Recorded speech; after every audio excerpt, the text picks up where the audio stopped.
PMC News. Informação que gera valor.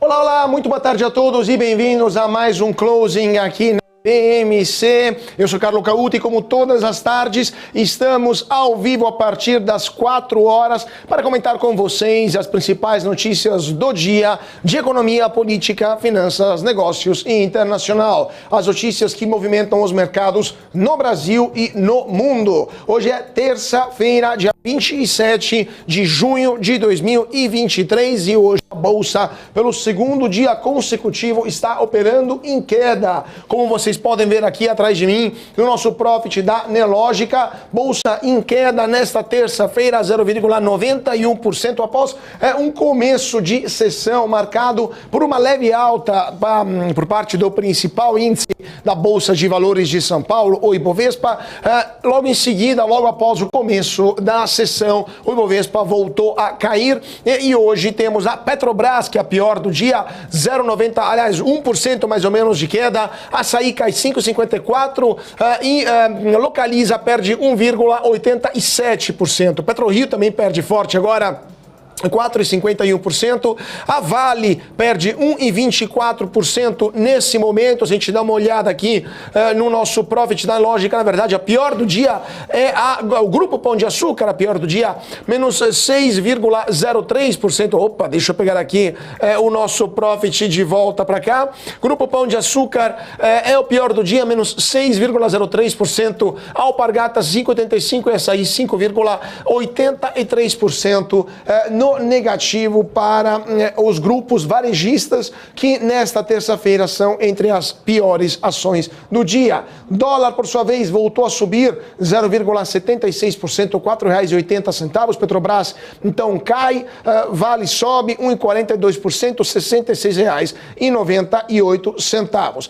Agora, a mais alta do dia, aliás, está começando a ter fortes altas, principalmente das empresas do setor de carne, Marfrig e JBS. Minerva está subindo agora 4,08%, JBS 2,34%, Embraer 1,64%. Agora, vamos dar uma olhada como estão as cotações lá fora, porque temos, vamos dar uma olhada aqui como está o SP500, o Nasdaq e o Dow Jones. SP500 sobe 1,20% hoje, Nasdaq 1,73% e Dow Jones está subindo 0,73%.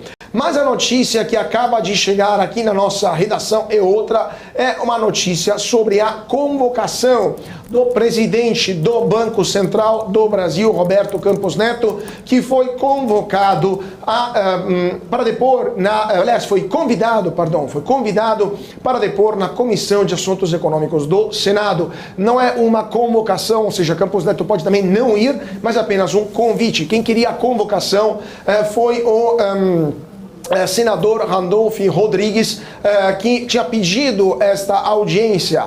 Ele é o líder, né, do governo no Congresso, tinha pedido essa convocação, mas na verdade foi transformada em um convite. Então, vamos ver o que vai acontecer. Será discutida a política monetária, vamos falar daqui a pouco da ata do Copom. Será discutida também a decisão de manter os juros em 13,75% na última reunião do Comitê de Política Monetária. Tem uma forte pressão em cima do presidente do Banco Central, que é acusado pelo Lula e pelos seus aliados e pelos políticos da base aliada do governo de estar jogando contra a economia, abre aspas, jogando contra, fecha aspas, a economia do Brasil. Banco Central que responde que está atuando de forma técnica em suas decisões.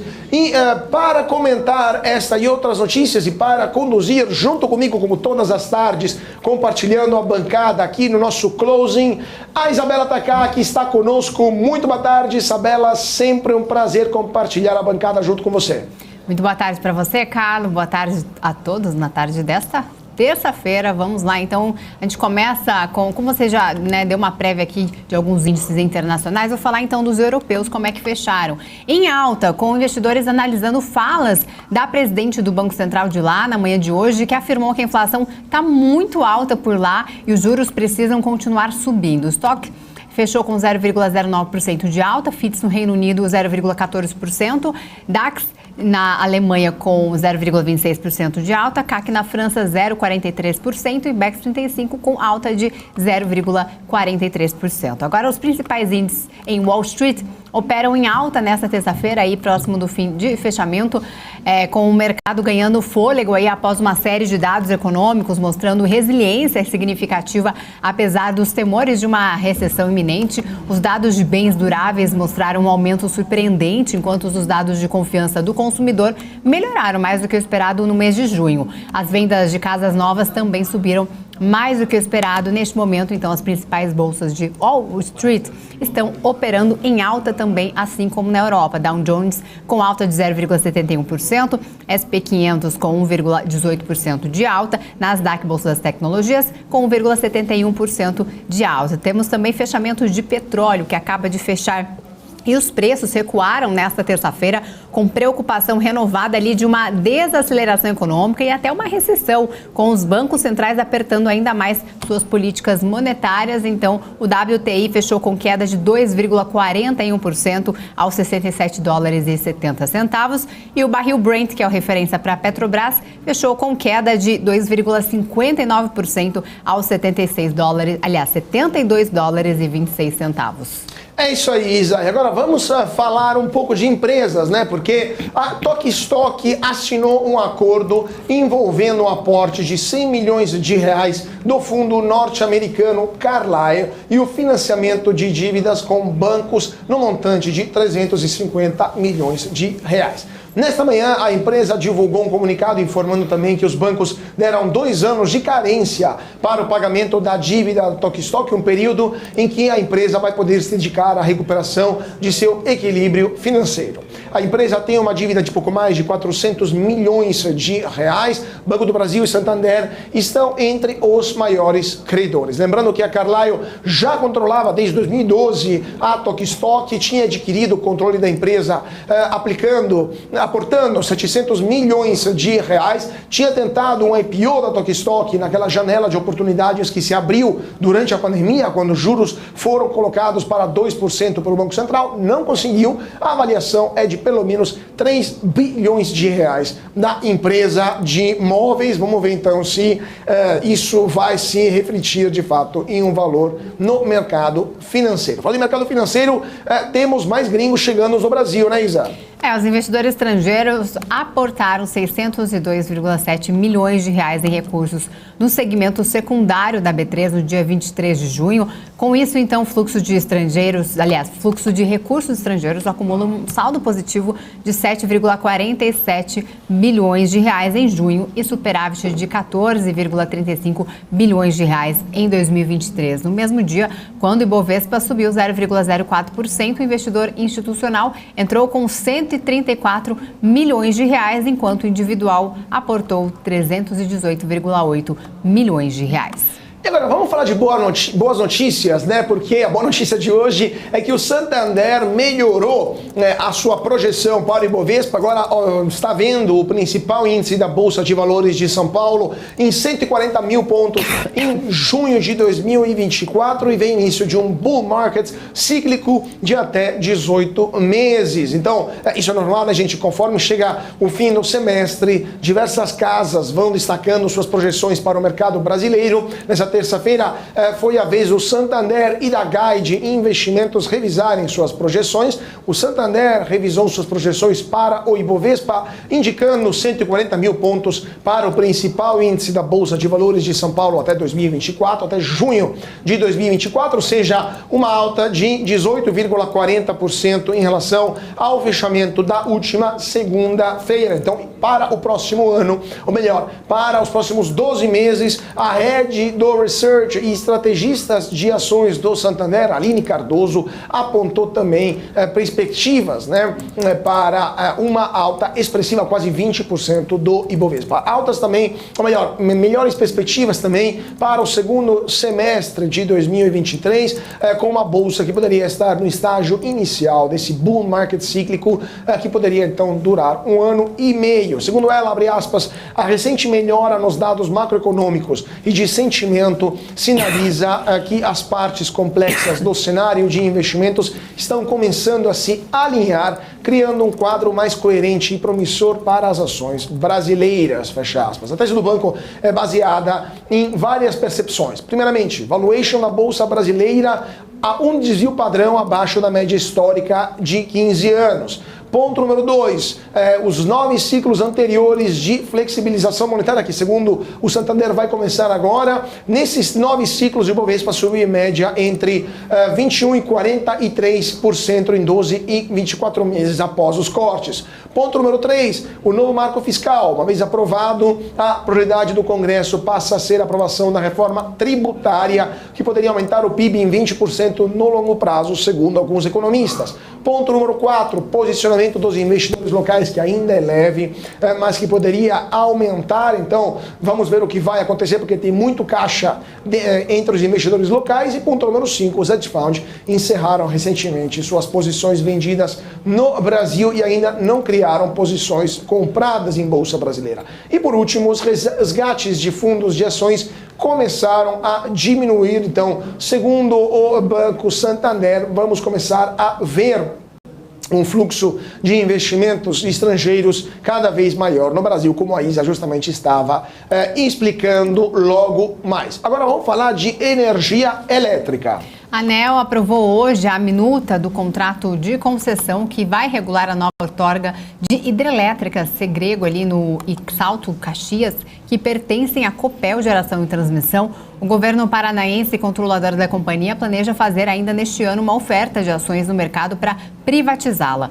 Os contratos de concessão das hidrelétricas foram assinados em 1999, com término de vigência em 2009 e 2010 e, posteriormente, os termos finais foram prorrogados por 20 anos e ainda alterados em consequência da repactuação do risco hidrológico. Após as modificações, o contrato de concessão da UHE Segredo ali vai vencer em 2032 e já a UHE Salto Caxias em 2033. A ANEEL também aprovou as alterações da minuta do contrato de concessão que vai regular a outorga da UHE Foz de Areia, que também foi incluída no processo de desestatização da Copel. Vamos dar uma olhada, né, Isa, como estão os papéis da Copel. Deixa eu dar uma olhada aqui. Opa, sumiu o nosso profit aqui da Anelógica. Vamos dar uma olhada como está a Copel nesse momento. Deixa eu ver aqui se eu tenho a Copel fácil. Se você tiver Copel, Isa, fica até mais fácil. Tenho aqui a cotação caindo hoje, 1,39% de queda. Copel, o papel valendo R$ 7,83. Perfeito. E agora vamos falar dos papéis do Grupo Pão de Açúcar, que estendem as perdas nesta terça-feira,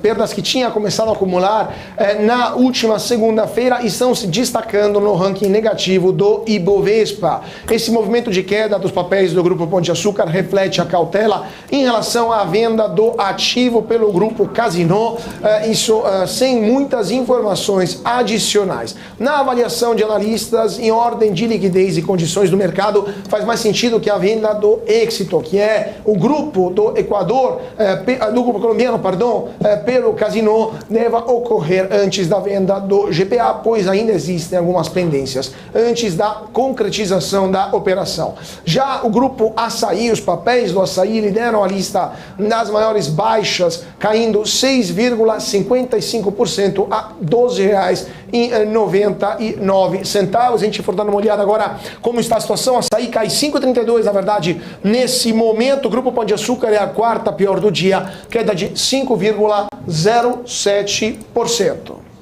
Bom, a agência de classificação de risco Standard & Poor's elevou o rating de crédito da 3R Petróleo de BRA para, BRA menos para BRA, tirou menos ali e alterou a perspectiva de positiva para estável. A perspectiva reflete a confiança na consolidação e revitalização dos ativos adquiridos pela 3R. A aquisição do Polo Potiguar contribui para a ampliação da escala e diversificação geográfica e de negócios.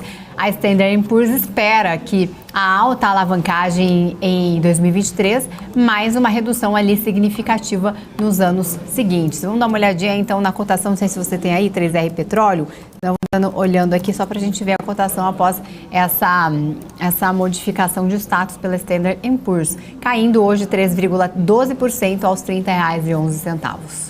E agora vamos falar de Petrobras, porque a Petrobras voltou a tomar dólares no exterior após 2 anos e levantou 1,25 bilhão de dólares, cerca de 6 bilhões de reais no mercado de crédito internacional. Desde 2021, a empresa não emitia bonds, ou seja, títulos de dívida denominados em dólares, e a demanda foi aquecida com ordens que chegaram a atingir 5 bilhões de reais. A companhia reduziu juros em torno de 6,625% em um bond de 10 anos por causa desta forte demanda. A maioria dos títulos foram absorvidos por fundos estrangeiros, então Petrobras, que volta a estar no centro das atenções internacionais, mesmo se hoje a Petrobras está operando em queda. Deixa eu dar uma olhada aqui no nosso profit da Nelogica, como está a Petrobras nesse momento. A Petrobras está operando em queda, a ação preferencial de 1,10% aos R$ 30,50, enquanto a Petrobras ordinária está operando em queda de 1,33%. E as ações da Localiza caem em movimento de ajuste após a empresa confirmar que movimentou 4,5 bilhões de reais em follow-on. A precificação em 66,64 por ação corresponde ali a uma desvalorização de 1,27% sobre o fechamento de ontem. Neste momento, Localiza cai mais de 2%, 2,03% de queda aos R$ 66,13 o papel.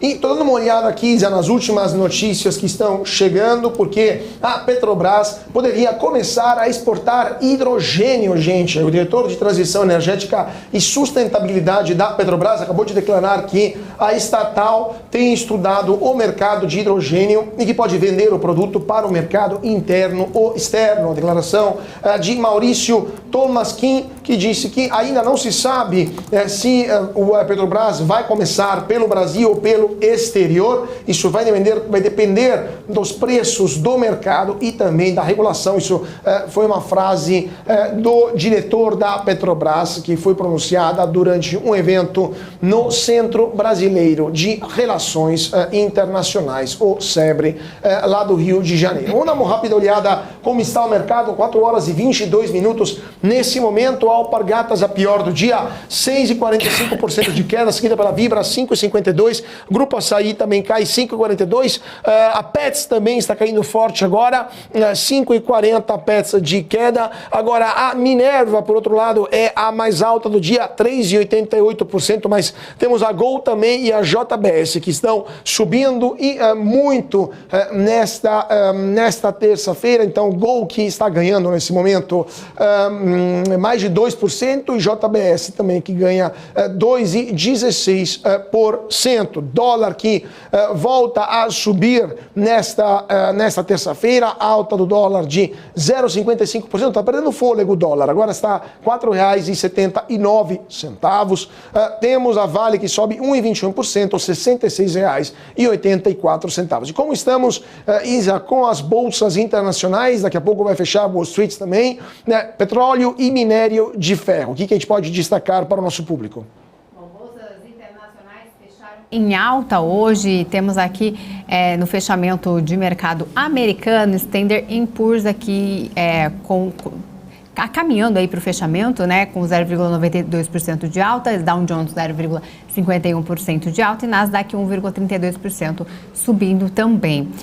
Agora as bolsas lá na Europa fecharam em alta também, a Stock 600 fechou com alta de 0,09%, FTSE no Reino Unido 0,14% de alta, DAX na Alemanha 0,26% de alta e IBEX 35 com 0,43%, CAC na França com 0,43% de alta também. Petróleo fechou com queda hoje. Os preços internacionais fecharam em queda depois de preocupações ali renovadas sobre a desaceleração econômica e até uma recessão mundial. O Brent fechou com queda de 2,59% aos 72 dólares e 26 centavos. Temos algumas atualizações aqui em relação ao mercado, porque o Goldman Sachs disse que o alívio da inflação do IPCA que saiu hoje favoreceu ali o corte de 0,25 ponto percentual da Selic, pode favorecer no mês de agosto, que será a próxima reunião do Copom.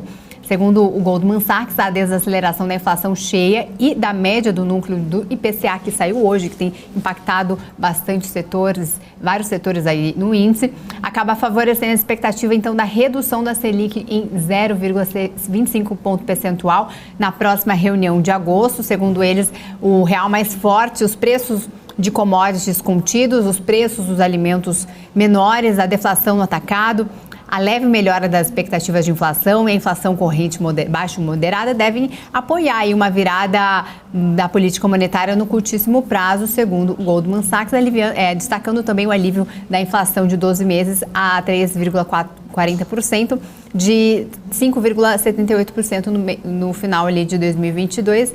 Nessa base, o economista também chama atenção para o arrefecimento da média dos núcleos ali de 9% para 6%. Apesar do sinal positivo, o Goldman Sachs destaca que o espaço para um corte de 0,25 já em agosto vai depender de outros fatores também, como a decisão do CMN sobre a meta da inflação, que não possa estressar o mercado, então, segundo o Goldman Sachs. Carlos. Perfeito, Izzy. Agora vamos conversar sobre esse assunto, sobre inflação, vamos falar também sobre a ata do Copom e agora a convocação de Campos Neto para o Senado Federal, com a primeira convidada de hoje, Gabriela Mosman, Portfolio Manager na Guardian Trust Capital. Muito boa tarde, Gabriela. É um prazer tê-la conosco aqui no Closing da BMC. Olá a todos, é um prazer estar aqui também. Espero poder contribuir com o assunto. Com certeza vai contribuir e muito. Gabriela, a gente estava falando aqui sobre inflação que veio em queda, né? Como a Isa estava lembrando, o IPCA, deixa eu pegar aqui só o IPCA para não errar o número. A prévia da inflação, o IPCA 15, veio 0,04% em junho e agora temos 3,40% de inflação na janela de 12 meses. A pergunta que não quer calar é: será que o Banco Central vai conseguir baixar os juros em agosto? O que vocês estão achando aí na Trust Capital e como que vocês estão se preparando aí na Guardian Trust Capital para essa mudança no mercado? Então, todo mundo espera, né, a gente poder ter essa queda de juros, porque o movimento é economia, mas assim, a pergunta se a gente vai conseguir ou não, ela é bem difícil de responder, né? Porque são muitas variáveis. Eu acredito que a gente está sim num espaço onde a gente possa começar a dar essa diminuída, porém, eu, Gabriela, iria diminuindo aos poucos, né? A gente viu até na ata do Copom, ela bem dividida entre algumas pessoas já mais positivas, ali por agosto a gente ter essa redução, outras um pouco mais preocupadas, né? Entendo a preocupação, porque a inflação nunca foi um assunto fácil no Brasil e a gente está aí vivendo um período onde essa inflação foi gerada por uma situação nunca antes vista, né, na história desse país, praticamente, que veio de uma pandemia, impressão de dinheiro ao longo de todo o mundo. Então é muito difícil a gente mensurar até onde ela vai. Então, acredito sim que vai ter um espaço aí para uma redução, até porque a gente precisa também dar uma movimentada na economia, mas eu iria realmente aí numa redução com o pé no freio, sabe, assim, bem cautelosa mesmo. E, Gabi, só para a gente também entender, para o nosso público de investidores, pessoas físicas, o que você indicaria para o investidor, né, em termos de renda fixa, para alguém que quer investir na renda fixa nesse momento, que poderia começar, né? Como você falou, pode ser uma redução progressiva, com o pé no freio, um pouco por vez, mas é o começo de uma possível redução, salvo que a inflação não dê surpresas, né? O que você indicaria como produto interessante de renda fixa para um investidor pessoa física aplicar nesse momento de redução progressiva da inflação? A gente está num momento onde a gente teve uma inversão da curva de juros, né? A gente vê títulos mais de curto prazo, eles com uma precificação mais interessante realmente do que aqueles de longo prazo. Eu particularmente, assim, nunca gostei muito de um título muito de longo prazo, e quando a gente fala muito de longo prazo, vai 20, 30 anos aí no Brasil, é muito difícil a gente conseguir mensurar, mas eu focaria realmente em um pré-fixado aí para 2025, 2026, se conseguir achar, ou também, né, como é que eu poderia chamar aí, aquela indicação básica que no Brasil sempre é bem válida, né, uma NTNB, um título atrelado à inflação, porque não tem muito erro, né? A gente consegue aí se proteger contra a inflação, seja ela 2%, 3%, seja ela 10%, 20%, a gente ainda tem um ganho. Então, daqui a pouco fazer uma diversificação entre esses dois tipos de títulos é bacana, porque mesmo em renda fixa, pessoal, a gente tem que dar uma diversificada, né? Existem riscos, mesmo não sendo menores e não sendo os de ações, mas existem riscos, então é bom a gente ter aí no portfólio mais de um tipo de ativo. Então, eu iria nessa, assim. Prazo curto, um pouquinho do pré-fixado, um pouquinho do inflação. Título público mesmo, é mais simples, né? Aqui, títulos corporativos, debentures, muitas vezes elas têm um valor inicial para investir muito alto e o investidor comum não consegue. Então, eu ia nisso mesmo. Perfeito. Isa? Gabriela, boa tarde. Agora há pouco a gente falou sobre o fechamento de preços aqui do internacional do petróleo, as bolsas lá fora, inclusive as bolsas fecharam em alta, porém o petróleo fechou com queda aqui com as preocupações renovadas de uma desaceleração econômica, até uma recessão, né? Os bancos centrais apertando ali suas políticas monetárias. Como é que você está enxergando esse movimento lá fora e como pode afetar aqui em nosso país? O nosso país ele é diretamente atrelado a isso, né? Principalmente com essas movimentações de commodities e petróleo. Então, a gente sabe que o Brasil ele tá bom quando as commodities estão, assim, bombando, e ele tá mal quando é o contrário. Querendo ou não, nas suas maiores empresas da Bolsa de Valores do Brasil, né? Petróleo e minério de ferro. É muito, muito importante para a nossa economia quando elas estão indo bem. Infelizmente, para a gente conseguir mudar esse modelo econômico, né, de se basear tanto em commodities, demora muito tempo e também nunca foi algo que foi, assim, incentivado no Brasil, né, a gente ter aí um desenvolvimento mais para outras áreas do que realmente commodities. Eu tô também um pouco, assim, não vou dizer confiante nisso, mas é, assim, quase certo que a gente vai ter um cenário de recessão, mas não vejo também algo tão drástico.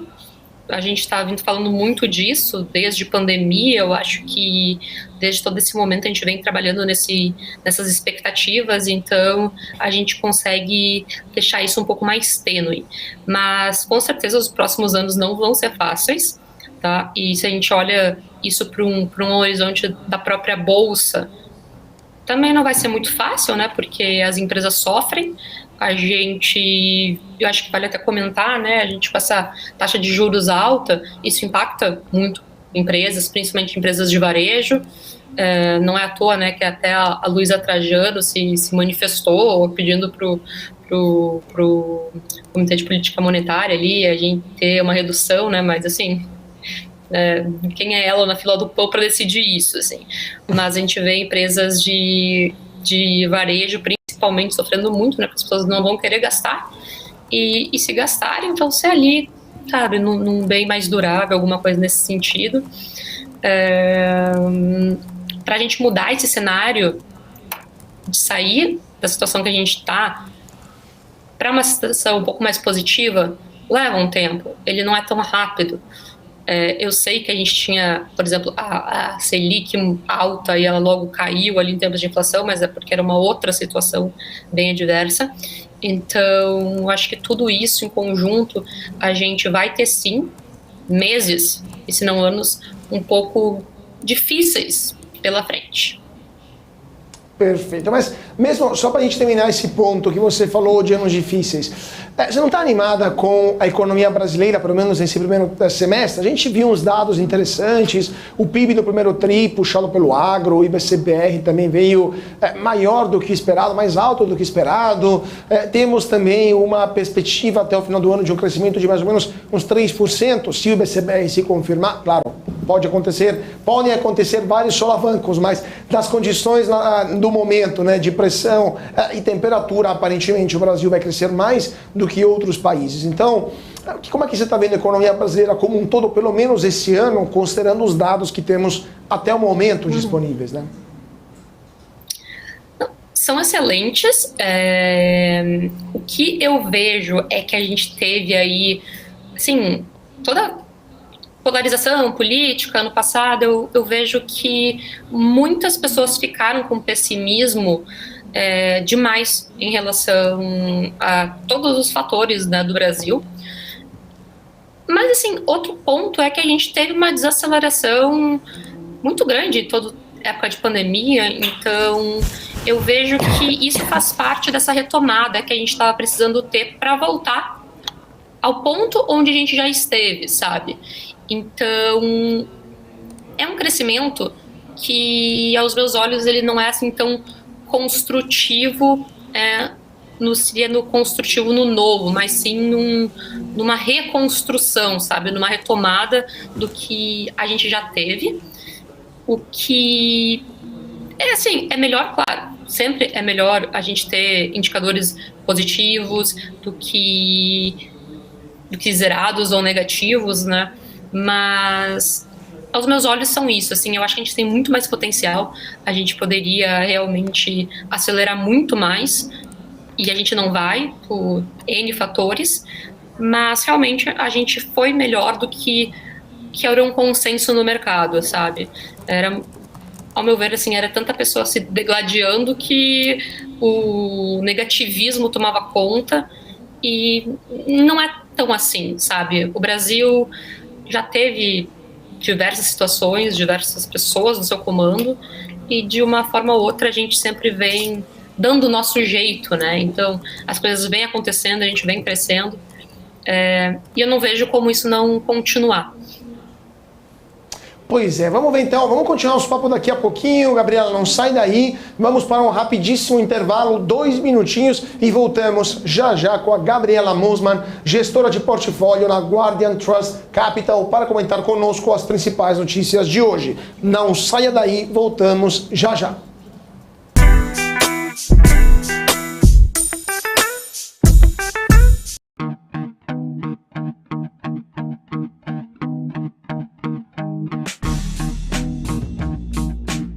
Quais foram os fatores que fizeram essas operações elas desempenharem e por que surpreenderam o mercado financeiro? Business traz panoramas, resultados, prospecções e expectativas de companhias listadas no mercado. BMC News. Informação que gera valor.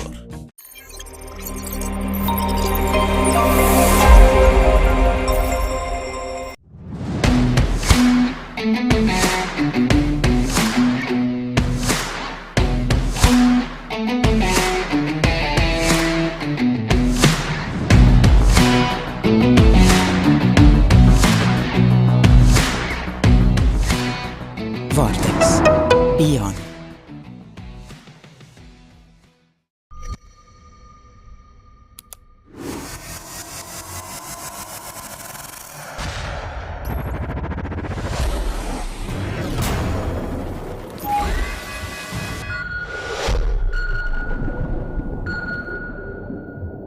Brasileiro, o mar é seu. Brasileiros. Rumo ao mar.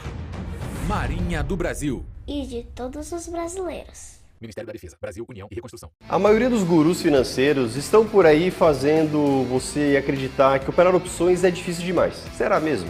Meu nome é Raoni Rossetti, eu trabalhei na XP por 11 anos, montei a área de produtos estruturados e por vários dias eu negociei mais de R$1 bilhão no meu teclado. Eu desenvolvi algo muito simples, que antes estava escondido apenas para grandes investidores que eu atendia. Mas eu resolvi abrir o jogo em uma websérie de 3 episódios 100% gratuitos.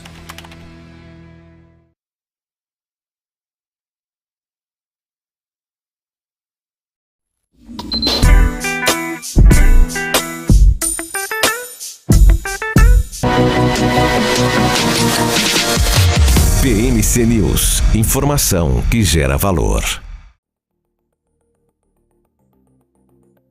Aqui na BMC, muito boa tarde para você que está se sintonizando agora, 4 horas e 39 minutos nesse momento, temos ainda 21 minutos de negociação no Ibovespa, que está caindo nesse momento 0,65%, 117.472 pontos, acabou a festa dos 120 mil pontos para Ibovespa, Alpargatas perde 6,55%, Açaí 5,25% e Pets 5,12%, Grupo Pão de Açúcar 4,96%, Minerva sobe, a melhor do dia, 3,98%, Gol 3,91% e JBS 2,34%.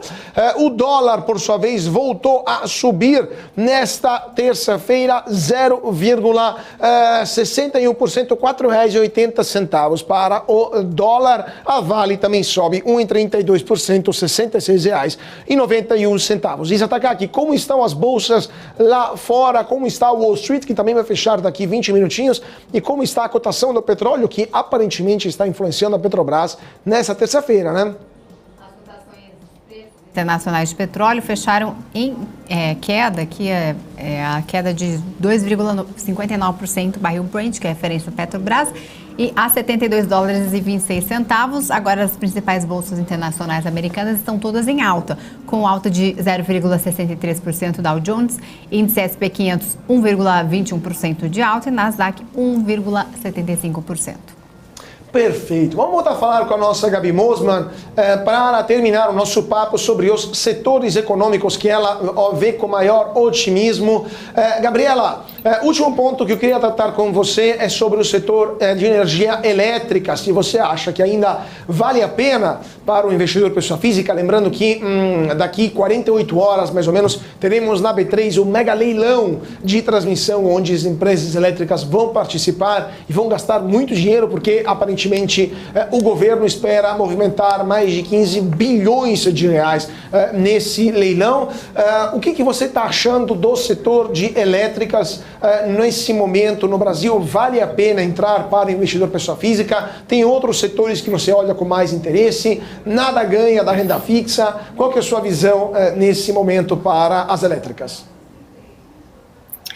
Olha, elétricas são uma das queridinhas, assim, eu sempre indiquei elas, muito junto até das empresas do setor financeiro. Para quem não sabe, né, a grande maioria das empresas de energia elétricas, elas têm contratos pré-definidos, já indexados a indicadores amplamente conhecidos, então a precificação delas é muito mais fácil do que qualquer outro tipo de empresa.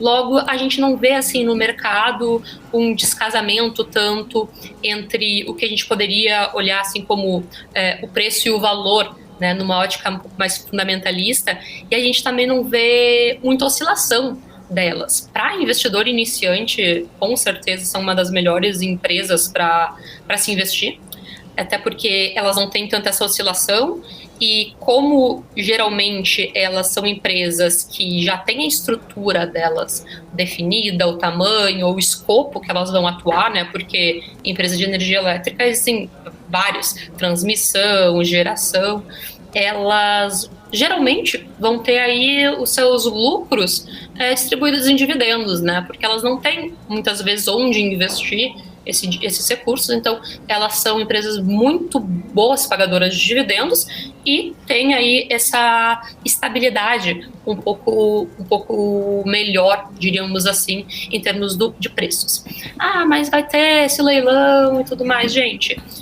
Beleza, mas assim, é necessário existir empresas de energia elétrica. Sabe, se vão vender uma, outras vão comprar, então elas vão ter que estar sempre no mercado. A gente precisa disso. E é muito difícil ver, em algum momento, assim, onde o governo iria estatizar todo esse serviço de energia elétrica. Não teria o porquê.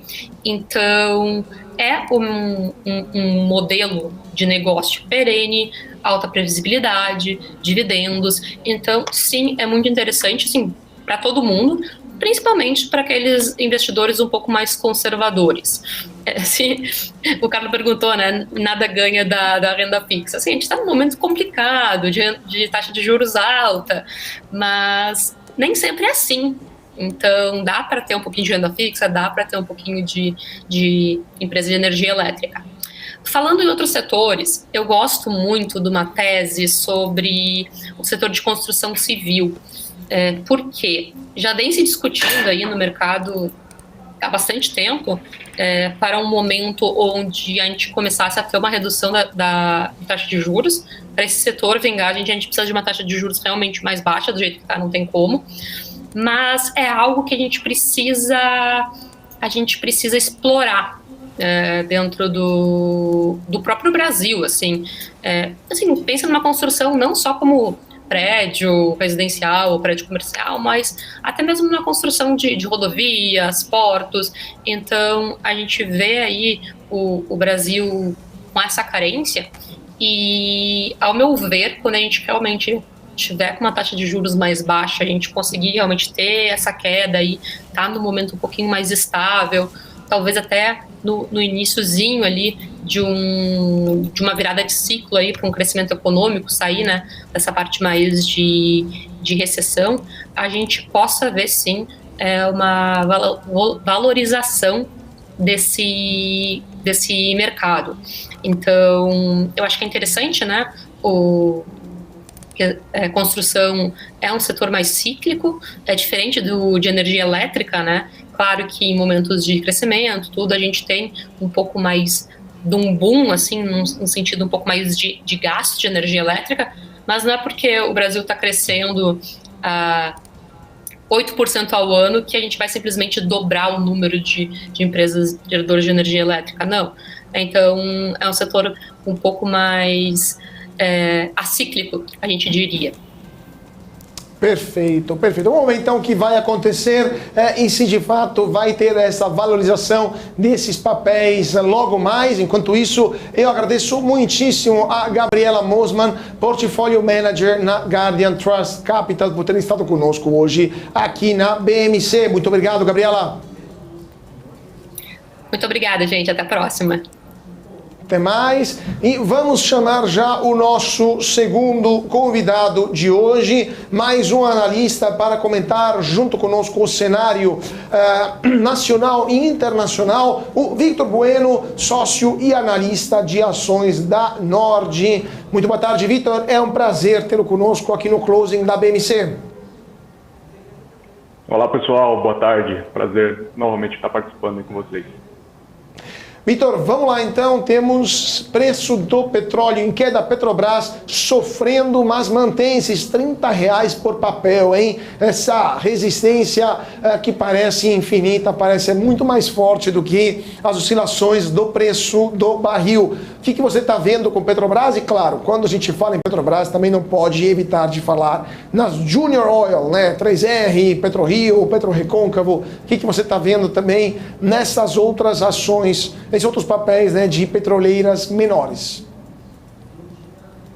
O que a gente está acompanhando em 2023, né, não somente nessas últimas semanas, é uma grande resiliência para a Petrobras, né?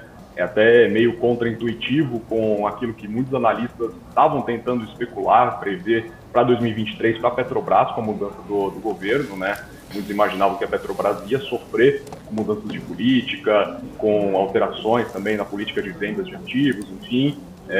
ou seja, né, no processo mais de estatizar a Petrobras, né, ou pelo menos continuar estatizando aí as operações da Petrobras, né? Então a tendência que muitos viam é que as ações fossem cair durante 2023 e a gente está vendo exatamente o contrário, né? Enquanto a Petrobras vem subindo bastante aí no ano, a gente vê as outras, né, as empresas júnior, né, as petroleiras menores, em queda, né, e são empresas que possuem uma maior visibilidade de crescimento e não tem esse risco político embutido ali no meio, né, então é basicamente isso que a gente vem acompanhando, né, essa assimetria, né, enquanto a gente vê a empresa que mais, uma das empresas, né, que talvez tivesse uma tendência maior de queda, né, por parte dos analistas, subindo, enquanto as outras que tinham, né, uma tendência maior de alta, né, por conta ali dos seus potenciais de aumento de produção, a gente vê realmente eles em queda, né, mais acompanhando exatamente o preço do barril do petróleo, né, o que a gente tende a ver no curto prazo é exatamente isso, tanto seja Petrobras, seja as petroleiras júniores, a gente vê exatamente um comportamento muito similar ao preço do Brent, né,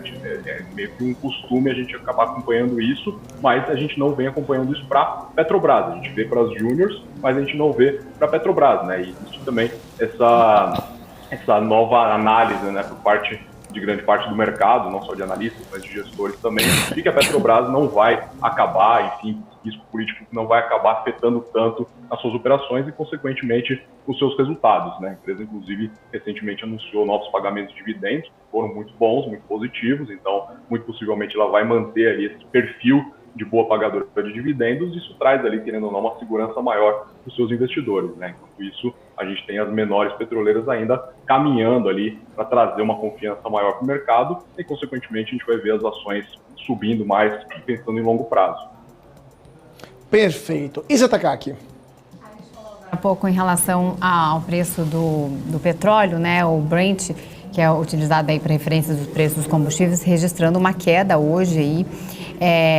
O WTI lá fora também em queda, ainda com o real mais forte, né? Inclusive, eu queria que você fizesse uma análise, inclusive, uma das justificativas dessa queda do petróleo, o temor a uma recessão, o temor aí com um aperto maior de uma política monetária lá fora. Como é que vocês estão enxergando essa queda nos preços do petróleo?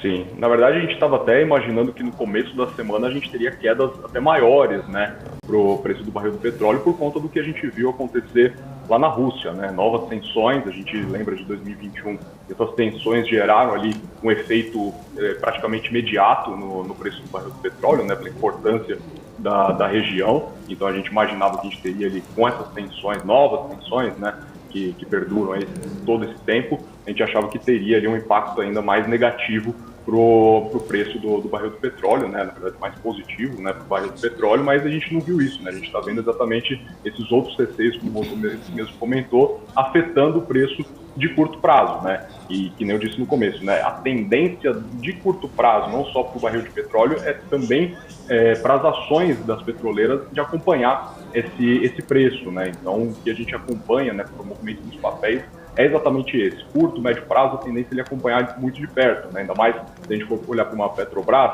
existem sim, como eu disse, né, uma nova análise por parte do mercado de que ela não vai ser tão afetada, então as ações estavam muito largadas, ali, principalmente no final do ano, né, as ações chegaram a ser negociadas a menos de 2 vezes EBITDA, né, então realmente estavam muito baratas, então a gente começa a ver uma reprecificação das ações da Petrobras nesse ano, e é por isso que a gente viu ela um pouco desconectada ali do preço do barril do petróleo, né? Mas ela, querendo ou não, é uma empresa que tem os resultados inteiramente ligados ao preço do Brent, né? Então, basicamente, os dois fatores que interferem nos resultados da Petrobras são esses, né? Brent e o dólar. Então, se a empresa não tem ali uma grande expectativa de aumento de produção, né, e consequentemente de aumento de resultados, a gente vê os resultados e as ações oscilando ali de acordo com o preço do Brent, né? Diferentemente do que a gente vê, por exemplo, com as petroleiras júnior, né? Que possuem ali uma maior visibilidade de crescimento, principalmente falando de PetroRio e a 3R, né? Mas a gente vê que nesse ano elas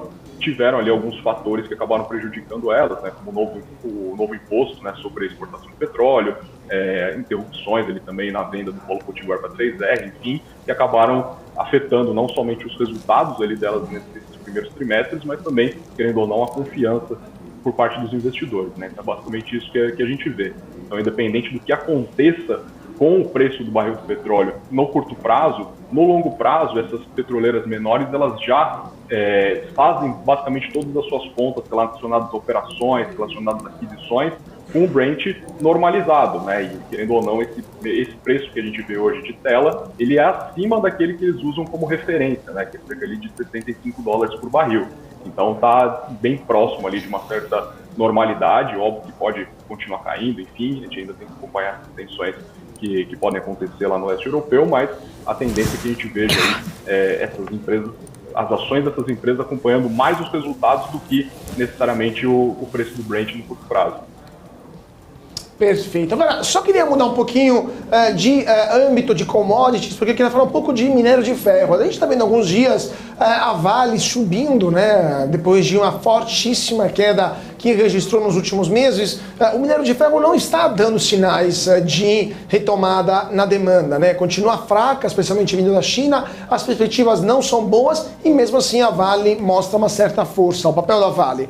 Por que você acha que isso está acontecendo? O que vocês estão vendo na Nord para a Vale e para todo o setor de mineração como um todo? A Vale é uma empresa muito parecida com a Petrobras nesse sentido de seus resultados estarem extremamente atrelados à sua commodity, né, ao seu produto que eles acabam exportando, né? Então, quando a gente olha para os resultados da empresa, a gente vê que essa é a principal variante, né, dos resultados para a companhia. Então, se o minério de ferro está em alta, a gente vai ver os resultados da companhia em alta e, consequentemente, a gente vai ver as ações também em alta, né? O que a gente vem acompanhando é exatamente esse temor com relação à China, né, de uma retomada mais acelerada da demanda chinesa. Isso acaba afetando muito ali o preço do minério de ferro, né?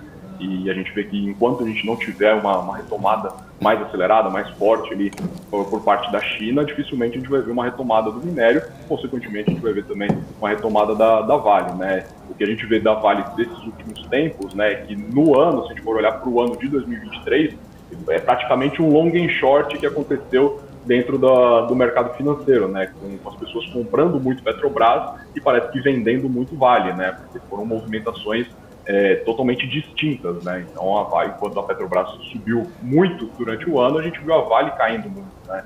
Agora a gente começa a ver pelo menos uma leve recuperação, mas não é uma recuperação necessariamente bem fundamentada, né, parece apenas ali uma certa correção, digamos assim, dessas quedas recentes que a gente vem acompanhando para a mineradora, mas o cenário continua ainda muito incerto com o que vai acontecer com a demanda chinesa, com o preço do minério de ferro e também, querendo ou não, com os resultados que a Vale vai apresentar durante os próximos trimestres. Então o cenário ainda é bastante incerto e sempre acompanhando o que acontece no macro, no exterior, antes de querer comprar e precificar uma melhora mais significativa dentro da empresa.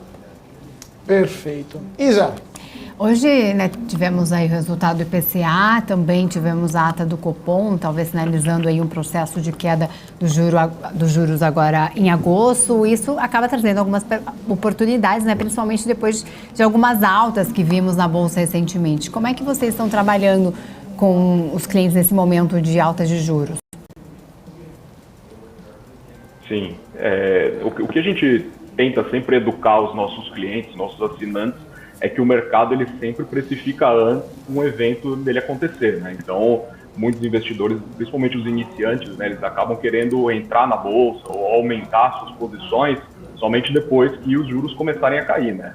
E foi exatamente o que a gente viu acontecendo desde 2021. Né? Os juros começaram a subir, a gente teve esse ciclo de alta da Selic e, consequentemente, a gente teve um ciclo muito forte de quedas, né, para a Bolsa de Valores, principalmente para empresas de menor capitalização e empresas atreladas a juros, né? Empresas que acabam sendo mais dependentes, como varejo, construção civil, locadoras, empresas que estão mais alavancadas também acabam sofrendo mais nesses períodos, né? E são essas empresas que foram muito amassadas, que foram muito deixadas de lado durante todos esses 2 anos, que acabam tendo ali um potencial maior de valorização, né? Foi exatamente isso que a gente viu desde março, né? Final de março, quando a gente já começou a ver sinalizações mais claras de que a gente realmente estaria, né, mais próximo de um ciclo de corte dos juros, né, principalmente com os indicadores positivos relacionados à inflação. Então, com um controle maior inflacionário aqui no nosso país, consequentemente, e muito em breve, a gente, possivelmente até na próxima reunião, a gente vai ter esse início aí do ciclo de corte da Selic, e isso é o principal gatilho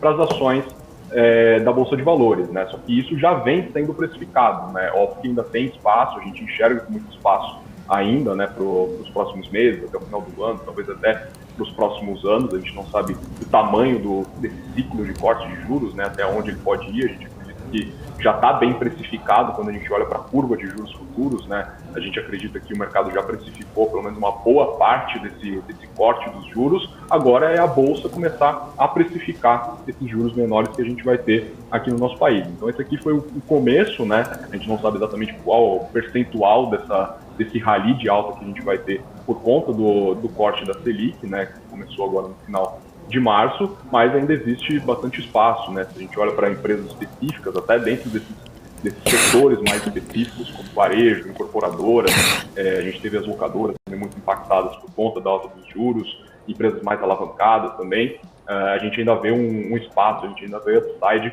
dessas companhias subirem, né? Mas é aquilo que a gente sempre educa nossos assinantes, né? Não adianta esperar a reunião do Copom que vai determinar o corte para querer comprar. Óbvio que nesse momento, possivelmente, a gente vai ter ainda espaço para crescimento, ainda espaço para valorização, mas grande parte a gente pode acabar perdendo por esperar um evento que é meio que certo, né? O mercado precifica antes algo que está muito próximo a acontecer e os indícios são cada vez mais claros, né? A gente teve a reunião do Copom da semana passada, que teve um tom mais duro, né?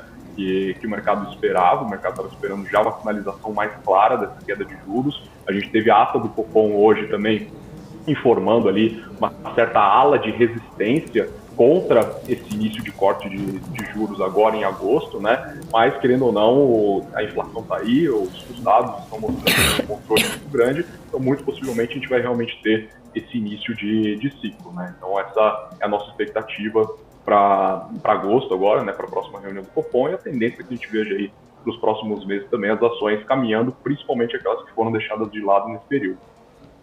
Vamos ver o que vai acontecer, mas fica conosco, Vitor, porque eu só queria dar o fechamento da Bolsa, que 5 horas em ponto, e Ibovespa acabou de fechar, queda de 0,57%, piores são Alpargatas, Pets, Açaí e Grupo Pão de Açúcar. Alpargatas, aqui a gente falando do nosso profit da Neológica, perdeu 6,55%, Pets 6,02%, Açaí 5,61%. E Grupo Pão de Açúcar, 4,96. Hoje foi um desastre para as ações do setor de varejo. Então, eu queria te pedir, Vitor, o que você está achando, o que vocês na Nord estão achando sobre as ações do setor de varejo como um todo? A gente já comentou, né, você falou ações que foram de lado, questão da alta de juros, etc. Mas, nesse momento específico, o que vocês estão vendo para essas ações e se vale a pena ficar de olho para o investidor pessoa física? Não, boa. Foi talvez o setor que melhor performou aí nesses últimos meses, né? A gente viu empresas, até não só empresas que têm bons fundamentos, que trazem boa visibilidade de crescimento, boas perspectivas para os seus acionistas, mas também empresas que não têm fundamentos tão sólidos, empresas que muitas vezes estão muito endividadas, muito alavancadas. A gente viu as ações subindo bastante, né? Porque exatamente por esse fator que eu disse, né? Foram ações, né, de empresas que foram deixadas totalmente de lado, estavam totalmente esquecidas, empresas negociando a múltiplos muito baixos, múltiplos historicamente ali nas mínimas, inclusive muito inferiores ali aos múltiplos operados ali pelos principais índices da Bolsa de Valores, né, não só Ibovespa, mas índices small caps também. Então o que a gente viu foi realmente uma movimentação de empresas que estavam largadas, né, no nosso mercado, e o varejo realmente foi um dos setores que a gente viu uma maior movimentação, né?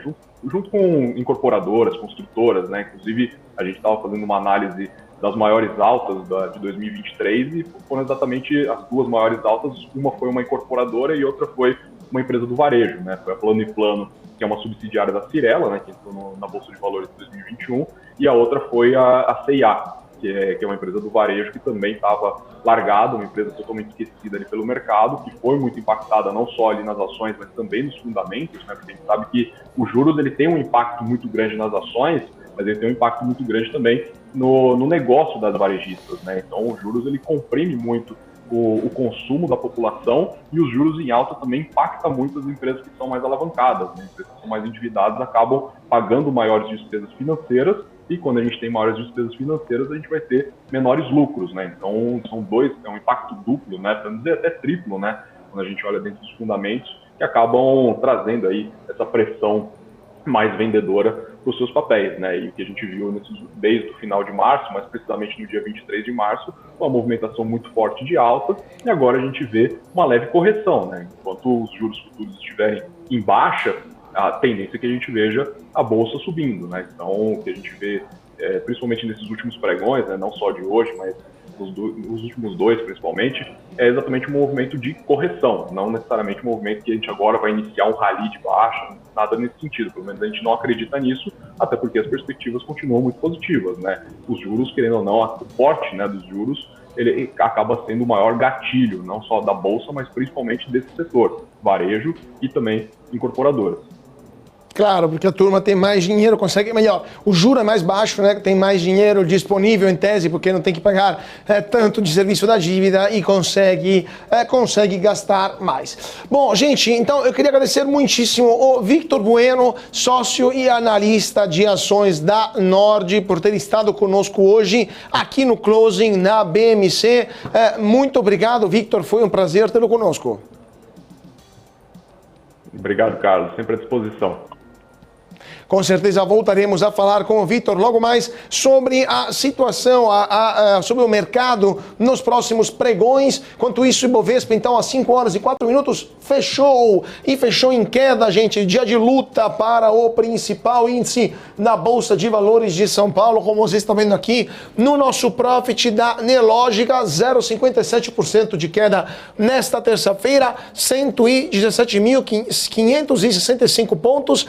Alpargatas, a pior do dia, perdeu 6,55%, Pets 6,02% e Açaí 5,61%. Minerva foi a melhor do dia, ganhou 4,37%, Gol 3,09%, JBS 2,52%. Por outro lado, temos o dólar que voltou a subir nesta terça-feira, 0,65%, R$ 4,80. Petro cai, Petrobras 0,52%, R$ 30,68. Vale sobe 1,38% aos R$ 66,94. Aftermarket rolando ainda, então até às 6 horas teremos mais novidades sobre o andamento do Ibovespa. Aí eu já chamo minha parceira de bancada, Isa Takaki, como estão os mercados lá fora, como fechou o Wall Street e como fechou o petróleo também.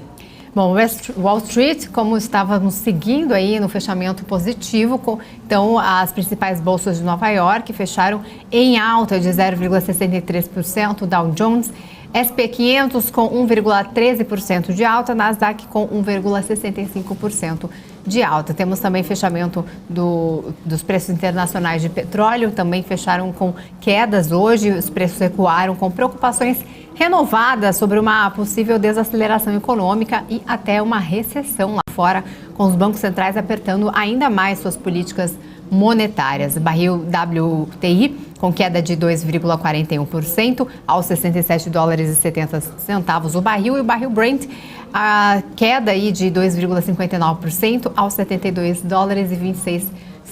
Temos o dólar comercial, né? Como você já disse, dólar fechando em alta de 0,67%, cotado a R$ 4,79. E nesta terça-feira, a moeda norte-americana registrou uma cotação máxima de R$ 4,80 e uma mínima de R$ 4,75.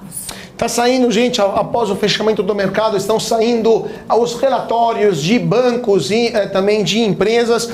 Temos, por exemplo, o UBS, que cortou o preço-alvo da Gerdau de R$ 34,00 para R$ 31,00. Reitera a sua visão neutra sobre a situação da siderúrgica brasileira. Temos... Nesse relatório, por sinal, o UBS salienta que a América do Norte é principal fator de crescimento para a Gerdau, mas os gastos com lei de infraestrutura para os Estados Unidos, né, gastos que o governo americano vai levar adiante, poderiam favorecer a siderúrgica brasileira. Então, um cenário que compensa esse nos Estados Unidos, que é mais favorável para a Gerdau, compensa um cenário mais desafiador na China. Então, esta visão da da UBS para a Gerdau, redução do preço-alvo, 34 para 31, mas manutenção da visão neutra, né, do Gerdau. Lembrando que o UBS está levando adiante a fusão com o Credit Suisse, está se preparando a absorver mais da metade da força de trabalho do Credit Suisse. Então vamos ver o que vai acontecer também com o UBS. A gente vai continuar tratando aqui com certeza sobre esta situação lá do UBS. Temos o Bradesco BBI, que falou de Usiminas, rebaixou Usiminas de compra para neutra, cortou preço-alvo de R$10 para R$8,30 por ação e disse que Usiminas enfrenta vários ventos contrários no curto prazo, com preço do aço que está exercendo uma pressão nas margens da Usimina, algo que pesará. E também o Bradesco BBI mostrou preocupação com a alocação do capital da Usiminas. Então, relatórios saindo e vamos continuar comentando essas e outras notícias daqui 2 minutinhos. Pequeno intervalo e voltamos já já aqui no Closing da BMC.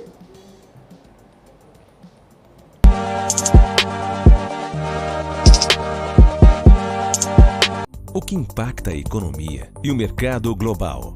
Olá, muito bom dia para você que está aqui ligadinho na BMC News. Em tempo real, a abertura e a variação dos ativos na Bolsa de Valores. Notícias internacionais. Toda uma discussão aí referente à demanda chinesa. Paula Moraes e especialistas de diversas áreas te explicam os acontecimentos do dia.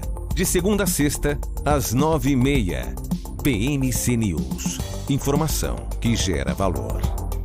As empresas que fazem parte do seu dia a dia estão em uma das maiores bolsas do mundo, a Nasdaq. E a boa notícia é que você pode investir nessas empresas diretamente pela Avenue, sua corretora nos Estados Unidos. Com os dados das ações dos Estados Unidos fornecidos pela Nasdaq em tempo real, o cliente Avenue pode acessar diretamente as maiores bolsas do mercado americano. Entre neste mercado de tecnologia e inovação. Acesse avenue.com.br/Nasdaq e seja bem-vindo ao mercado global. No combate à malária, a gente precisa se unir. Unidos para prevenir. Use mosquiteiros, telas nas portas e janelas, repelentes, roupas compridas e deixe o agente borrifar a sua casa. Unidos para tratar. Em caso de sintomas como dores de cabeça e no corpo, febre e calafrios, procure uma unidade básica de saúde e faça o exame. O combate à malária acontece com a participação de todos. Cidadãos, comunidade e governo. Ministério da Saúde, Brasil, União e Reconstrução, Governo Federal.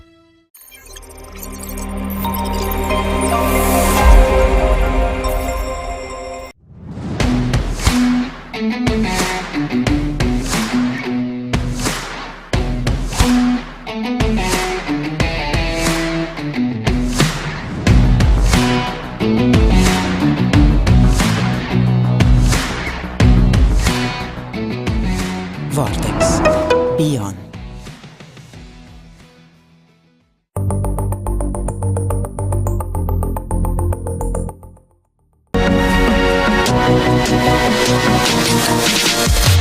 BMC News. Informação que gera valor.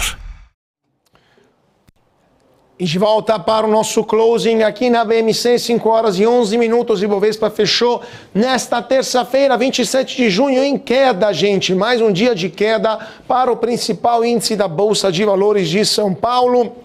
Nesse momento, aftermarket acontecendo, mas a queda é de 0,61%. Alpargatas, menos 7,76%. Açaí, 5,83%. E Pets, 5,42%. Não adiantou a ata do cupom indicando uma possível redução dos juros a partir de agosto. O mercado ainda está pessimista e hoje tivemos esta queda. Então vamos ver o que vai acontecer. Vamos também comentar daqui a pouco com o nosso analista técnico sobre o andamento do Ibovespa, mas vamos continuar nosso jornal, né, falando de notícias que vem direto de Brasília, né, Isa? O que está acontecendo lá com o presidente Lula, que lançou o Plano Safra, né?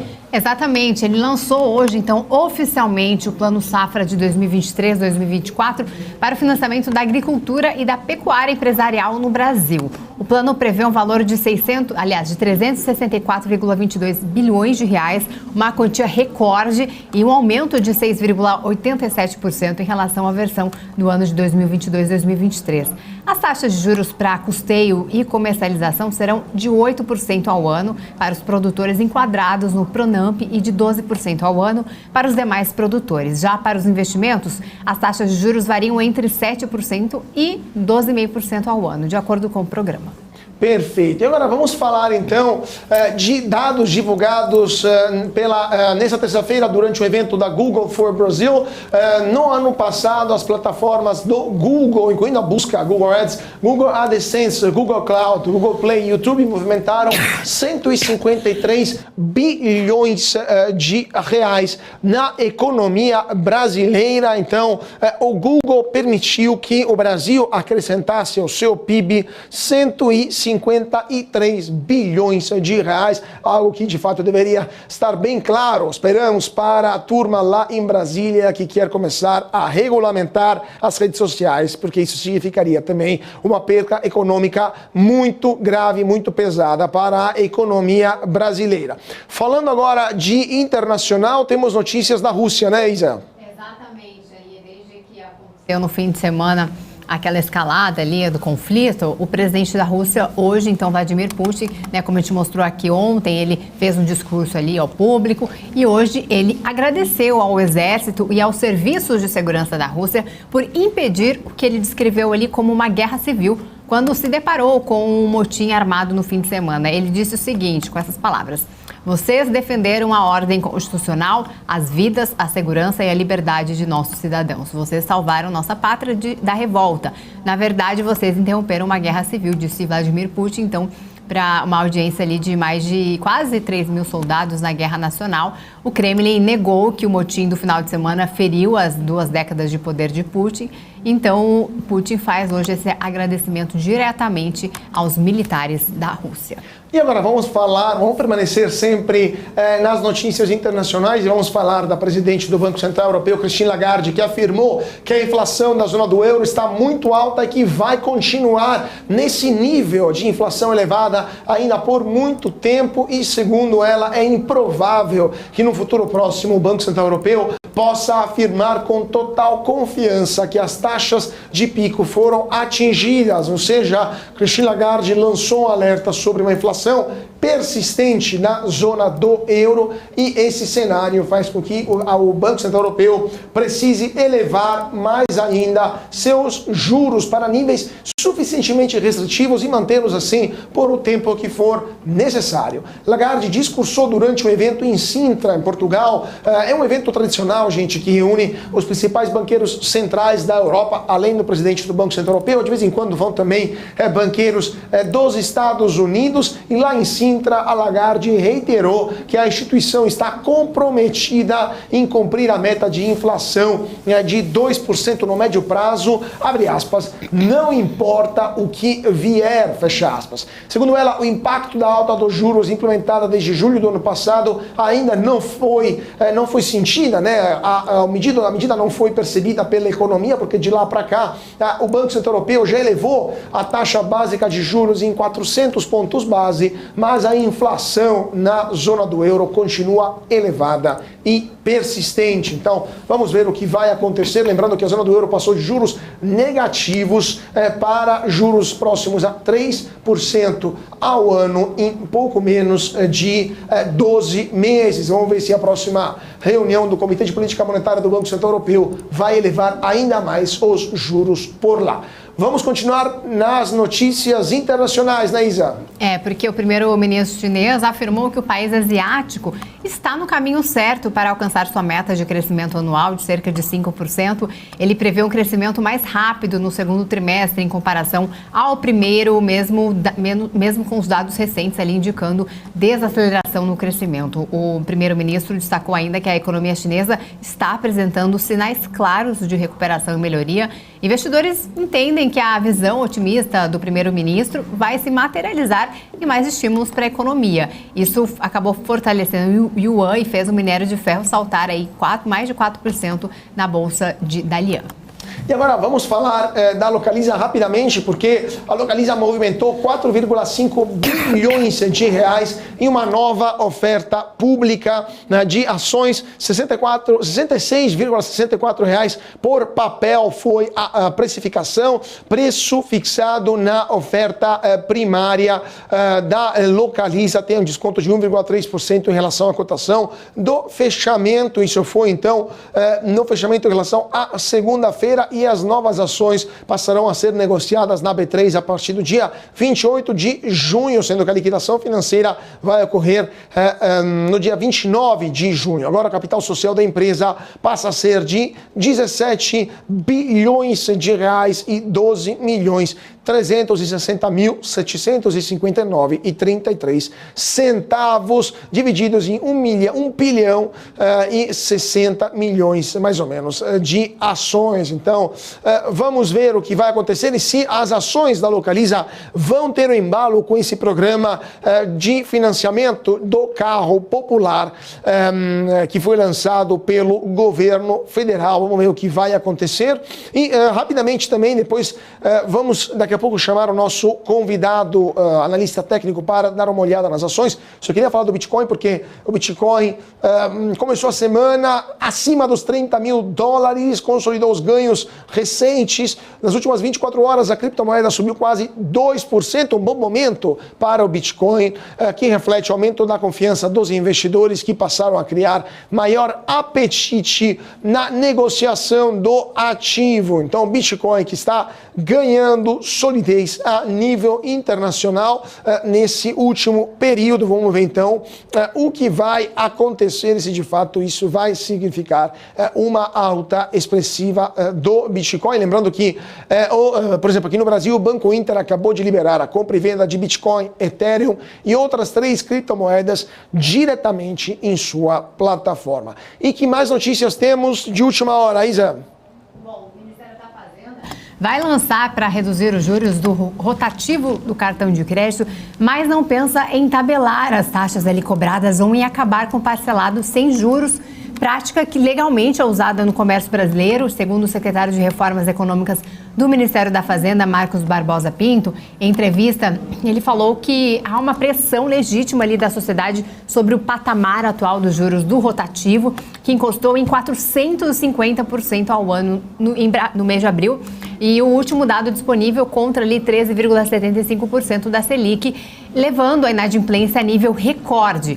O secretário sinalizou a importância de enfrentar o chamado subsídio cruzado ali embutido na própria tarifa nesse mercado, mas assegurou que o problema será atacado por um conjunto de medidas pensadas para não desequilibrar a complicada cadeia de cartões, né? Segundo palavras dele, não pensamos em limitar o parcelado sem juros, nem tabelar os juros do cartão.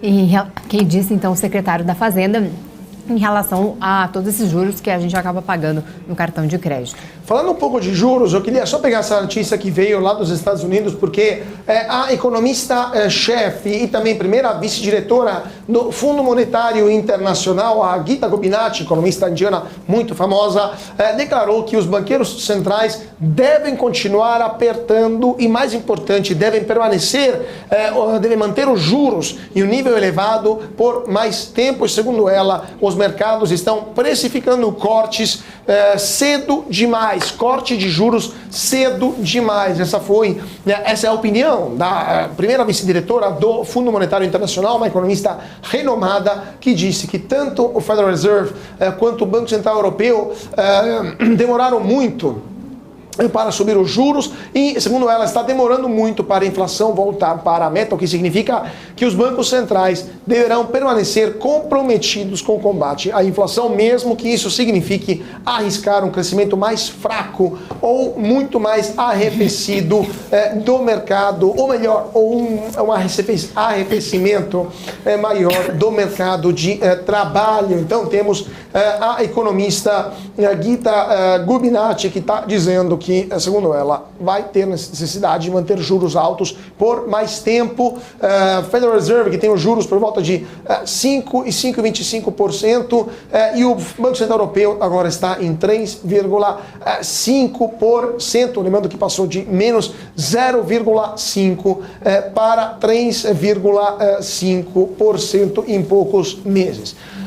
E agora vamos ver o que vai acontecer na próxima reunião do comitê do BCE. A Rita Cupinati também está de olho, lembrando que os economistas lá nos Estados Unidos estão de olho no que o Fed vai fazer e reduziram, uma pesquisa mostrou que reduziram suas expectativas de que o Fed reduzisse a taxa de juros no último trimestre de 2023 ou no primeiro trimestre de 2024. Então lá fora também a turma está aguardando mais juros e por mais tempo e mais alto, isso na economia americana e na Europa. Mais uma informação aqui que acabou de sair em relação à gripe aviária. O Ministério da Agricultura confirma primeiro foco em uma ave de produção caseira no Espírito Santo. Então, essas gripes, né, essas infecções têm sido notícia aí, principalmente para o setor que acaba sendo impactado diretamente com essas notícias, com a gripe. Então a gente tem aí um anúncio oficial do Ministério da Agricultura confirmando o primeiro foco em uma ave de produção caseira no estado do Espírito Santo. Mais uma notícia aqui em relação à reação do IPCA 15, que saiu hoje pela manhã. O BOFA, o Bank of America, reduziu a projeção do IPCA em 2023 de 5,5% para 4,8%. A melhora do IPCA e a manutenção da meta em 3% devem permitir corte da Selic em agosto, cada vez mais, então, esse corte sendo projetado. E mais uma informação em relação à Petrobras. O diretor de Transição Energética e Sustentabilidade da empresa, Maurício Tomasquim, ele afirmou que a companhia pode exportar hidrogênio verde ou azul durante participação num seminário ali de energia e sustentabilidade organizado pelo Centro Brasileiro de Relações Internacionais. Segundo ele, eles pretendem entrar com essa produção de hidrogênio. Não sabe ainda se vai começar pelo Brasil ou pelo exterior, mas vai depender dos preços do mercado da regulação. Sobre a exportação, o diretor mencionou futuros leilões na Europa e disse que a Petrobras avalia como participar de forma competitiva. Os Estados Unidos também são considerados como uma opção, segundo o diretor da Petrobras. E agora vamos falar um pouco de análise técnica com Felipe Fradinho, analista técnico da Empíricos Investimentos. Felipe, sempre um prazer tê-lo conosco aqui no Closing da BMC. Muito boa tarde, Caute, muito boa tarde, Bia, e a todos que nos acompanham. Vamos lá, Felipe, muitas ações hoje em queda e do setor de varejo em particular, mas eu queria começar com o Ibovespa, que chegou a 120 mil pontos, iludiu a gente e agora voltou a cair. Parece que o investidor brasileiro não tem um minuto de paz. O que você está vendo no Ibovespa, com a tendência para o futuro? E depois começamos com a análise das ações que mais subiram e mais caíram hoje. Vamos lá então. O gráfico do Ibovespa, né, apresenta mais um dia de realização, né? Já estamos indo aqui para praticamente o quarto dia consecutivo, sendo a sexta-feira um dia de estabilidade, no qual o mercado subiu apenas 0,04, né? Então na quinta-feira a gente começou essa realização com queda de 1,23, na sexta-feira estabilidade, na segunda-feira ontem queda de 0,62 e hoje o mercado caiu 0,61, né, chegando a perder, inclusive, no intraday, a região dos 117 mil. Bateu lá na mínima do dia em 116.561, porém, conseguiu recuperar aí praticamente 1.000 pontos antes de fechar, né, e fechamento não veio legal não, tá? Esse fechamento aqui abaixo da média de 21 períodos, né, a máxima do dia foi tocando a média de 9 e o volume crescente na parte das vendas acaba atrapalhando um pouco a gente. Quando a gente tira um pouco o zoom do gráfico, né, a gente pode ver aqui que essa recuperação iniciada em março foi muito forte, né, o próprio Ibovespa saiu aí, subiu praticamente, né, 23.500 pontos, né, em apenas 3 meses, um pouco mais que 3 meses, e temos uma pequena retração de Fibonacci na casa dos 111.500. Até esses 111.500, quem sabe ainda, jogando até os 108.870 e os 109 mil pontos, né, ainda temos uma tendência altista. Só não pode vir negociar abaixo da média de 200 períodos, que é também o patamar de 50% de retração de Fibonacci. Primeiro suporte mais forte aí vai patamar técnico, né, dos 115 mil pontos, e depois 111.500 segundo suporte mais forte, para depois testar os 109. Não acredito que chegue nos 109, mas 111.500 é um patamarzinho que a gente pode crer que vai bater lá. Perfeito. E agora, vamos dar uma olhada, Felipe, nas ações que mais caíram hoje, porque hoje tivemos o setor de varejo que sangrou. Varejo sangrou forte, com Alpargatas caiu 7,76%, Açaí também caiu forte, Pets e Grupo Pão de Açúcar. O que você está vendo nessas 4 ações? Alpargatas, Pets, Grupo Pão de Açúcar e Açaí, e o que esperar do gráfico? Perfeito, né? Além do consumo cíclico, apenas petróleo, gás e biocombustíveis e tecnologia da informação foram os únicos setores em que todas as ações fecharam no negativo, com foco maior aqui para o consumo cíclico, com Alpargatas, Pets, né, caindo mais de 5% também, enfim. Alpargatas, fechamento muito feio no dia de hoje, né, já vinha fechando feio há bastante tempo, média de 9, que é essa minha curva verde aqui, desabando, né, cruzou a média, inclusive, de 21 períodos, essa média rosa, né, saiu aqui desses 3 testes consecutivos a média de 200 para tentar, né, romper essa região e estourar para cima, e já desaba aqui no acumulado dos últimos 4 pregões mais de 15%, 16,5%, e não segurou nesse topo anterior, né, enfim, não segurou na casa aí dos 9,40 e veio fechar em 9,15. Tudo bem, que agora a gente já está muito esticado, a gente pode ter um diazinho ou 2 aí, quem sabe, de retração a essas médias, né, de leve recuperação, mas a tendência aqui mais forte agora é de queda. Para mim, Pets perdeu a tendência de alta que vinha fazendo desde o final de abril. Inclusive, rompeu no fechamento de hoje também os 50% de fibra. Tudo leva a crer que o papel vem testar aqui o 8,55 nos próximos pregões. Perfeito. E agora, só queria te perguntar também a maior alta de hoje, que foi Minerva. O que você está vendo com Minerva aí no gráfico? Vamos lá, então. Minerva, JBS, né, e aéreas, né, subiram muito forte hoje. Gol, Embraer, Azul também aí nesses destaques do dia. Minerva praticamente antecipou o que deve fazer, do meu ponto de vista, Alpargatas. Voltamos aqui ao gráfico de Alpargatas, né? Recuperação até a média de 200, para reversão de tendência muito forte para baixo. Comentei com vocês que um dia ou 2 de retração às médias, de recuperação, né, de realização desses ganhos dos vendedores, não é algo que nos surpreenda. Olha o gráfico de Minerva. Aconteceu exatamente o que deve acontecer, né, em breve com Alpargatas. Tendência de baixa, recuperação até a média de 200, né, depois uma queda muito, muito forte. Né, estamos falando aqui de 4 pregões que o papel também caiu aí beirando os 15%, né, 14,5%, e hoje fez um candlezinho de retração à média, com volume pequeno nas compras, que me leva a crer do quê? Que isso aqui não é para deixar o investidor otimista. Do meu ponto de vista, né, esse movimento aqui é apenas um movimento de realização dos ganhos dos vendedores.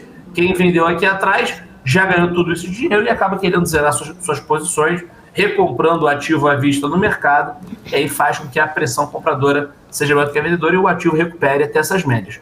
Do meu ponto de vista, temos ponto interessantíssimo de venda em Minerva entre a média de 9 e a média de 21 períodos, aqui na casa dos 10,70.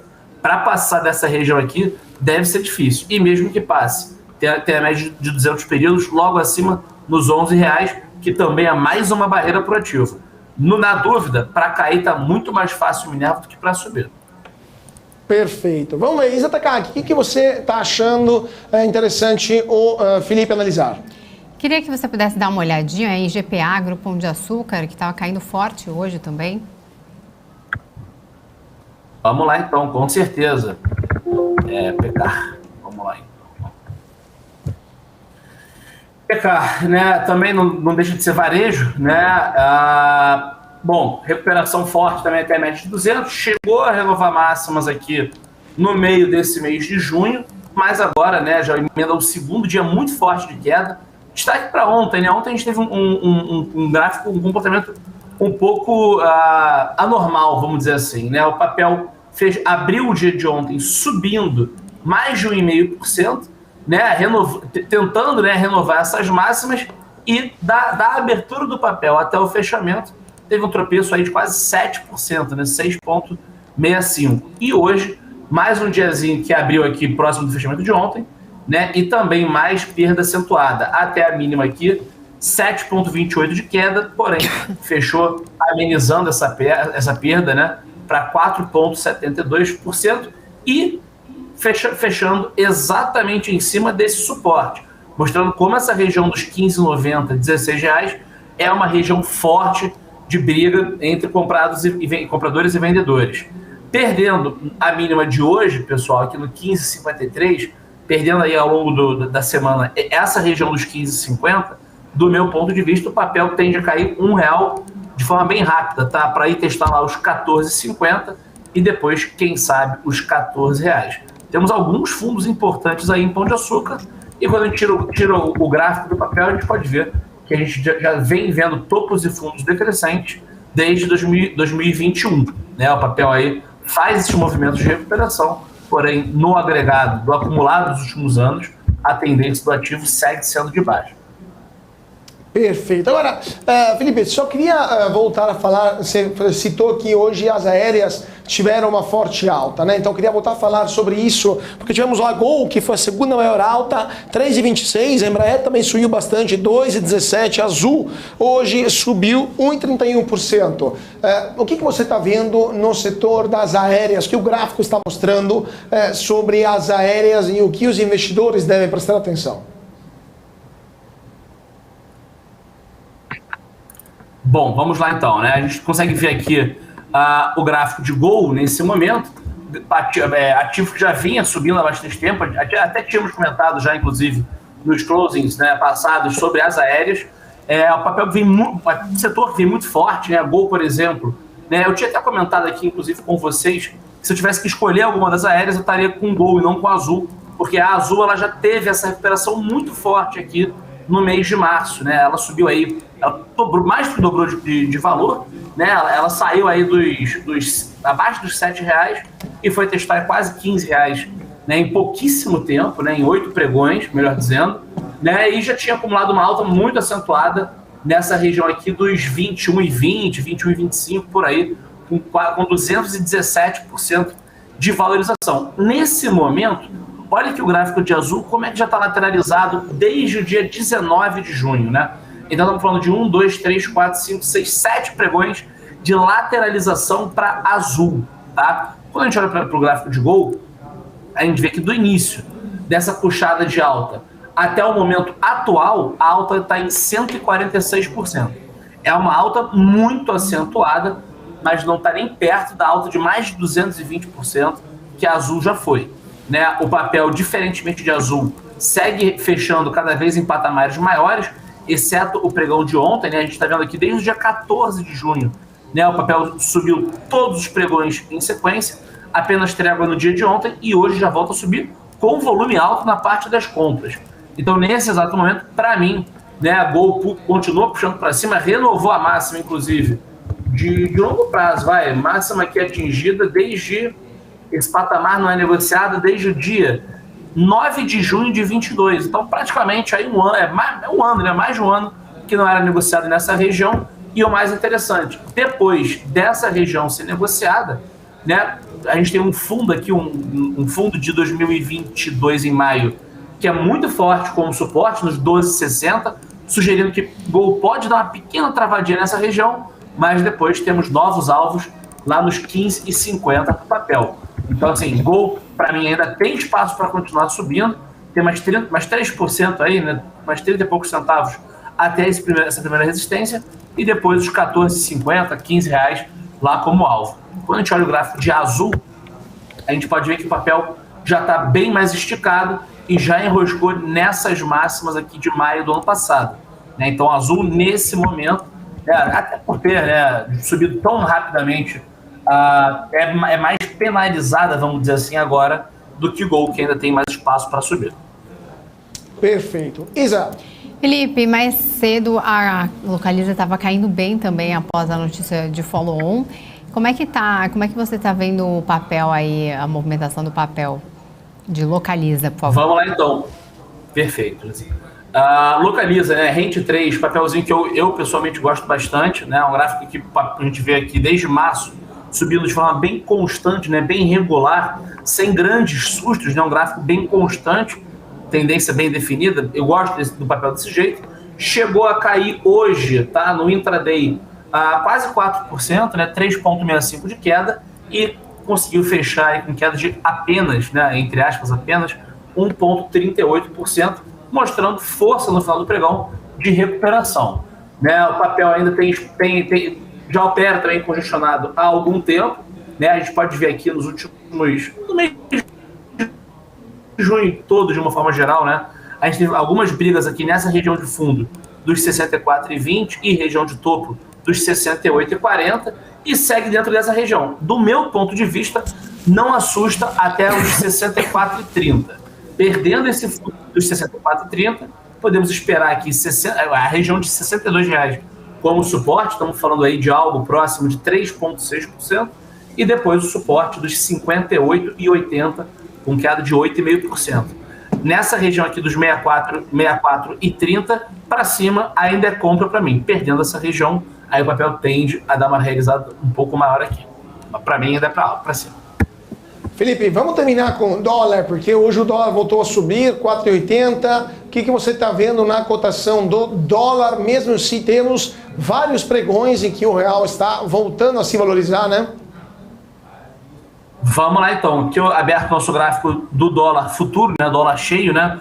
O dólar recuou não só, o dólar aqui no Brasil teve apreciação, melhor dizendo, no dia de hoje, alta de 0,77, mesmo caindo lá fora, né?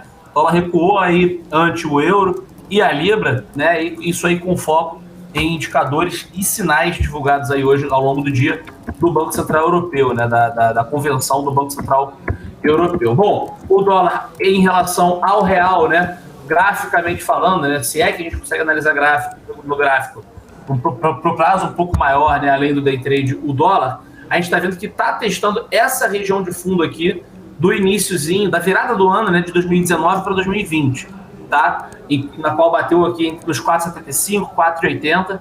Aqui também já tinha batido nessa região em outubro desse ano de 2019, e depois desse patamar, o próximo suporte é nos 4,50.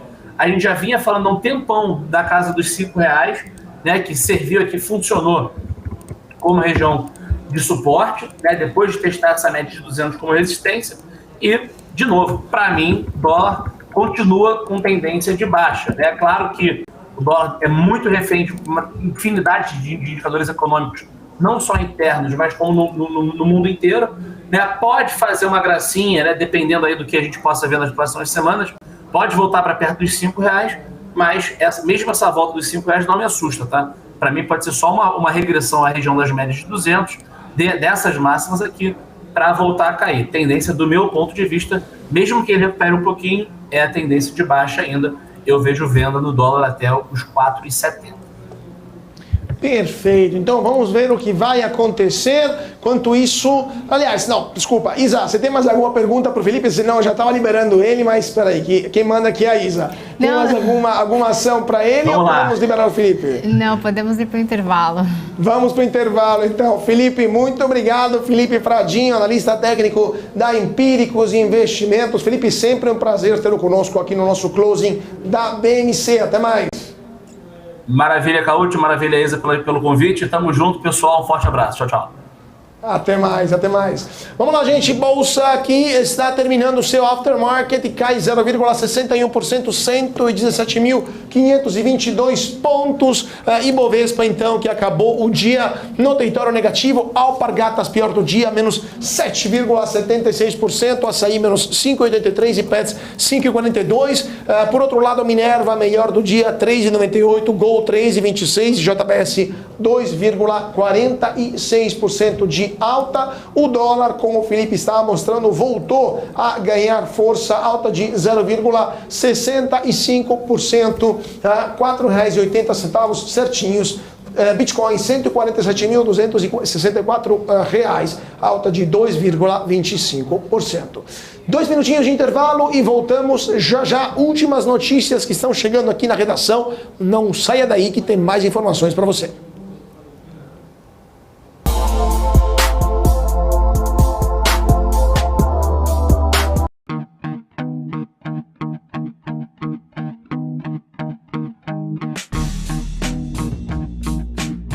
Quais foram os fatores que fizeram essas operações elas desempenharem e por que surpreenderam o mercado financeiro? Business traz panoramas, resultados, prospecções e expectativas de companhias listadas no mercado. BMC News. Informação que gera valor. A maioria dos gurus financeiros estão por aí fazendo você acreditar que operar opções é difícil demais. Será mesmo? Meu nome é Raoni Rossetti, eu trabalhei na XP por 11 anos, montei a área de produtos estruturados e por vários dias eu negociei mais de R$1 bilhão no meu teclado. Eu desenvolvi algo muito simples, que antes estava escondido apenas para grandes investidores que eu atendia. Mas eu resolvi abrir o jogo em uma websérie de 3 episódios 100% gratuitos. Tesouro Direto. Tenho certeza que você já ouviu falar nele. Mas você sabe o que ele é? Esse é o quadro BMC Explica e o tema de hoje é Tesouro Direto. Bom, nada mais é do que um programa do governo brasileiro em parceria com a B3 que permite que pessoas físicas invistam diretamente em títulos públicos emitidos pelo Tesouro Nacional, bastando apenas ter uma conta num banco ou em uma corretora habilitada pelo Tesouro Direto. O Tesouro Nacional oferece títulos com diferentes tipos de rentabilidade, atreladas tanto à variação da inflação do país mais uma taxa real, a Selic, ou a uma taxa pré-fixada. Esses títulos são uma das formas do governo de captar recursos para financiar as atividades e projetos. Os investidores podem escolher diferentes tipos de títulos com prazos e rentabilidades diferentes. Além de acessível e de apresentar muitas opções de investimento, o Tesouro Direto oferece boa rentabilidade, liquidez diária e baixo risco de crédito. O investidor pode ficar até o final do prazo contratado ou até mesmo sair antes do prazo. No entanto, se sair antes, a rentabilidade pode oscilar, resultando ou em ganho maior do que o planejado ou até mesmo em perdas. Essa opção de investimento é de baixo risco, porque são garantidos pelo governo federal. Mas é sempre muito importante avaliar os riscos e as oportunidades antes de fazer qualquer investimento.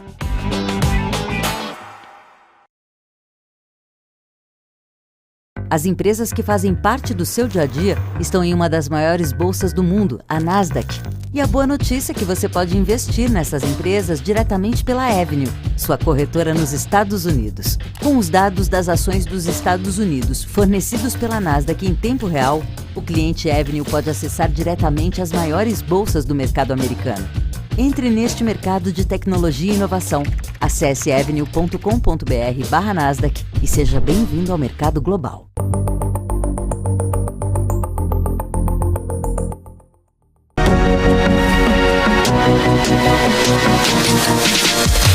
BMC News. Informação